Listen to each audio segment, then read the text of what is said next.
नमस्कार.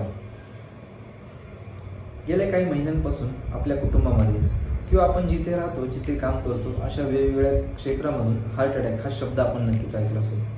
Heart attack किंवा यांसारखे इतर आजार किंवा कुठलाही अपघात हे कधीही कोणाबाबतीतही घडू शकतात. याला कुठल्याच वेळेचं आणि कुठल्याच वयाचं बंधन नसतं. याचंच जिवंत उदाहरण म्हणजे आपल्याच कुटुंबातील संजय शिंगाडे. काही दिवसांपूर्वीच यांचं हार्ट अटॅकने निधन झालं.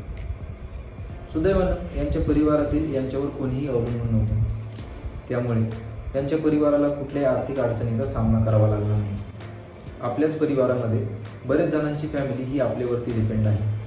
शिवाय आपण काही लायबिलिटीज देखील घेतलेल्या आहेत. घर, गाडी, जागा, शिवाय आपल्या मुलांची एज्युकेशन देखील सुरू आहे. असं होऊ नये पण अशी घटना जर आपल्या बाबतीत घडली तर यासाठी आपण प्रिपेअर आहोत का? नक्कीच. ज्यांनी नुकतेच फ्लॅट घेतले आहेत त्यांचा बँकेने लाईफ इन्शुरन्स करूनच दिलेला असेल.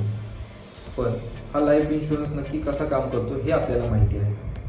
कारण आपल्या फ्लॅटची EMI संपले की हा लाईफ इन्शुरन्स संपणार आहे, किंवा आपल्या फ्लॅटच्या किमतीच्या आसपासचीच अमाऊंट हा लाईफ इन्शुरन्स कव्हर करतो हे आपल्याला माहिती आहे. मागील काही महिन्यांपासून मी फ्री कन्सल्टेशन करत असताना माझ्या लक्षात आले की लाईफ इन्शुरन्स आणि हेल्थ इन्शुरन्समध्ये बरेच जण गफलत करत आहात. हेल्थ इन्शुरन्स किंवा लाईफ इन्शुरन्स कुठला असला पाहिजे, किती लाखाचा असला पाहिजे याचं एक वेगळं गणित आहे. हे पूर्णपणे आपल्या जीवनशैलीवरती अवलंबून आहे.